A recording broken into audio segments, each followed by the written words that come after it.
अस्सलाम वालेकुम students, how are you? खैरियत है? ठीक ठाक हैं? तो आज अपने लेक्चर को वहीं कंटिन्यू करते हैं। तो आज लेक्चर 2 आज हम पढ़ेंगे किसका? ईथर के स्ट्रक्चर का। Draw the structure.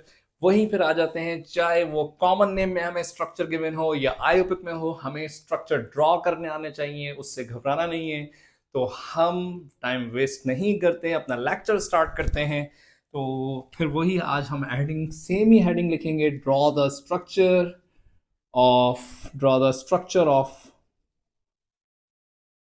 Of ether.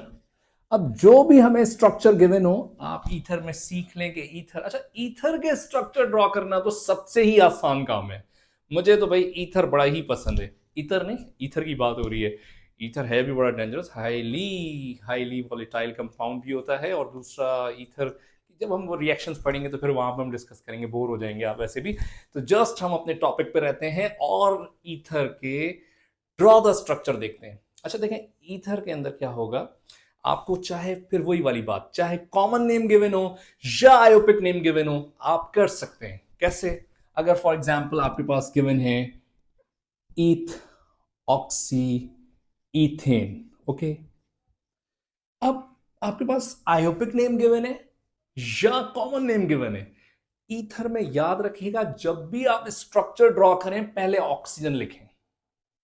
सबसे पहले ऑक्सीजन लिखेगा और कुछ भी नहीं, कार्बन वार्बन कुछ भी नहीं लिखना है।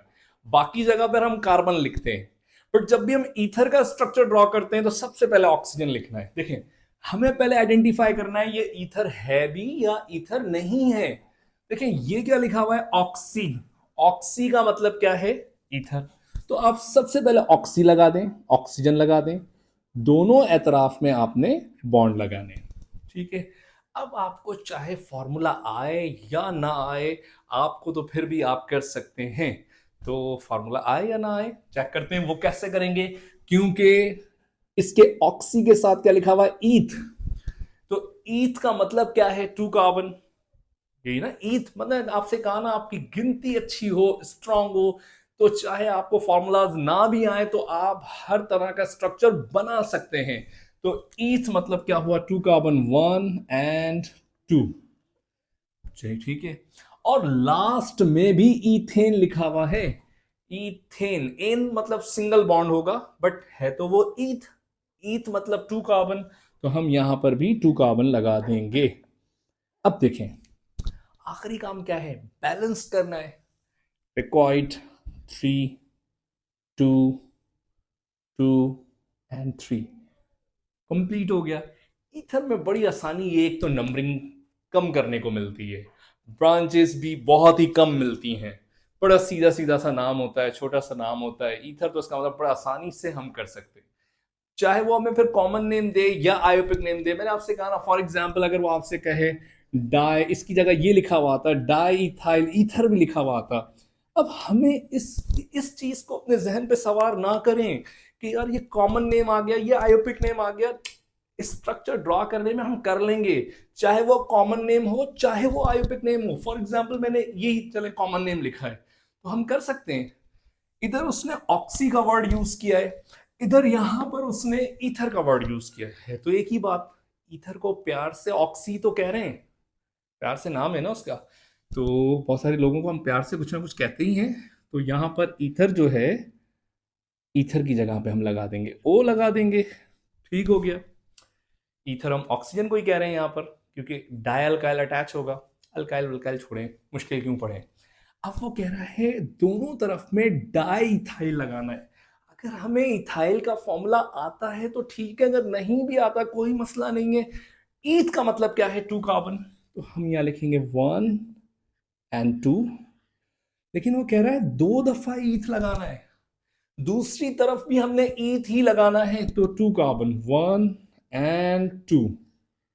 तो रिक्वायर्ड 3, बैलेंस करें, रिक्वायर्ड 2 फिर वही वाली बात आ गई, चाहे कॉमन नेम हो या आयोपिक नेम हो, इससे कोई फर्क नहीं पड़ता, स्ट्रक्चर ड्रॉ कर लिया करें, कोई इतना बड़ा प्रॉब्लम नहीं है। ठीक है, एक दो और प्रैक्टिस करते हैं। अगर हमारे सामने आता है फॉर एग्जाम्पल मीथ ऑक्सी और ब्यूटेन आ जाता है, ये एक आयोपिक नेम है, मीथॉक्सी। कैसे पता चला ये आयोपिक नेम है? क्योंकि यहाँ ईथर की जगह पे उसका नाम यूज हो रहा है ऑक्सी। अगर ईथर का नाम यूज होता तो वो एक कॉमन नेम होता, क्योंकि कॉमन नेम में हेडिंग नेम यूज होता है और आयोपिक नेम में हेडिंग नेम यूज नहीं होता। तो यहां पर देखें मीथॉक्सी ब्यूटेन, तो हम स्ट्रक्चर ड्रॉ करेंगे। ऑक्सी लिखा हुआ है, सबसे पहले आपने ऑक्सीजन लिखना है यहां पर और इस तरह बॉन्ड बना देने हैं। ऑक्सी के साथ आपने मीथ लगाना है। मीथ किसको कह रहे हैं? मीथ मतलब एक कार्बन, तो हम यहां पर एक कार्बन लिखेंगे। यस, ठीक हो गया। ब्यूट किसको कह रहे हैं? ब्यूटेन। अगर आपको ब्यूटेन का फॉर्मूला आता है तो ठीक है, नहीं आता तो नहीं परेशान हो, बट ब्यूट का मतलब तो पता है। ब्यूट मतलब फोर कार्बन, तो four carbon, 1 2 3 4, then required 3 2 2 2 and 3। Okay, complete हो गया। हो गया वाकई, यस कंप्लीट हो गया। तो ये इतने चौंकने वाली बात नहीं है, बहुत ही आसान है ऑर्गेनिक केमिस्ट्री। इवन के रिएक्शंस भी बहुत आसान है। ये हमने उसको एक क्रैमिंग कर रहे होते हैं, रट्टा बना लिया है। अब तो मैंने सीरीज शुरू कर दी है, इंशाल्लाह मेरी कोशिश होगी, लेकिन जब तक ये कंप्लीट हो, आपके अल्लाह अगर एग्जाम ना हो उससे पहले आपकी प्रिपरेशन हो जाए सारी, तो आपको बहुत ही आसान लगेगी सारी की सारी। अगर इसके अलावा अगर आपके पास आ जाता है नाम, suppose methyl tertiary butyl ether. अच्छा देखिए, अब इधर ईथर ईथर लिखा हुआ है। अगर ईथर ईथर लिखा हुआ है तो मतलब कि ये एक कॉमन नेम है। तो ठीक है, कॉमन नेम है तो क्या मसला है। याद रखें, बस सर ने कहा है जब भी ईथर या ऑक्सी लिखा हुआ आएगा तो ईथर में हमने सबसे पहले किसको लिखना है? ऑक्सीजन को लिखना है, बस, और किसी को भी नहीं। इससे कोई फर्क नहीं पड़ता हमें आयोपिक नेम आए या कॉमन आए, ये डिप्रेशन नहीं लेना। कोई भी नाम हमारे सामने गिवन हो हम बना लेंगे। तो अब मुझे बताएं जल्दी से, मीथ किसको कह रहे हैं? मीथ मतलब एक कार्बन, ठीक है। अब ब्यूट का मतलब होता है फोर कार्बन, बट वो कह रहा है टर्शरी ब्यूटाइल। टर्शरी मैंने आपको अपने, अगर किसी ने नहीं समझा लेक्चर पढ़ लें, थोड़ा सा समझा देता हूं। टर्शरी कहते हैं फंक्शनल ग्रुप। फंक्शनल ग्रुप कौन किसे कहते हैं? डिफरेंट एलिमेंट है एक्सेप्ट टू हाइड्रोकार्बन ना, उसके साथ वाला कार्बन एक बनाएंगे। फंक्शनल ग्रुप के साथ वाले कार्बन के साथ तीन अलग अलग डायरेक्शंस में कार्बन, तीन अलग अलग डायरेक्शंस बनानी है, तीन अलग अलग रास्ते बनाने हैं कार्बन के। तो हम एक रास्ता यहां बना लेते हैं कार्बन का, एक डायरेक्शन, एक फ्रंट पे ले लेते हैं हम डायरेक्शन, और एक हम यहां पे, मतलब ये हमारी एंट्रेंस है घर की, ये हमारे तीन रूम्स हैं अलग अलग डायरेक्शंस में। तो इसको हम नाम दे रहे हैं यस टर्शरी। अच्छा, टर्शरी वाली कमिटमेंट हमने कर ली। अब देखें ब्यूट, ब्यूट मतलब फोर कार्बन, 1 2 3 4, 4 भी ऑलरेडी हो गए, कोई ऐसा बड़ा मसला नहीं है। तो मींस आखिरी काम क्या है? सिर्फ बैलेंस करना, रिक्वायर्ड 3 3 3 3, बैलेंस कर लें, क्योंकि हर कार्बन के साथ चार बॉन्ड अटैच करना लाजमी है। ये मत भूला करें कि वो एक मुस्लिम एलिमेंट है और चार बॉन्ड के बगैर वो रह नहीं सकता। तो बहरहाल एक दो स्ट्रक्चर और कर लें, हाँ, जिसमें नंबरिंग भी आती है ईथर वाले, पर बोर तो नहीं हो रहे ना, तो कर लेते हैं एक दो स्ट्रक्चर और। अगर हमारे सामने आता है फॉर एग्जांपल आयोपिक नेम में आता है 2 ईथ ऑक्सी ब्यूटेन। अब देखिए ये एक ऐसा स्ट्रक्चर आ गया। अच्छा देखिए, पहली बात तो ये कि ये एक आयोपिक नेम है, ऑक्सी लिखा हुआ है, ठीक है।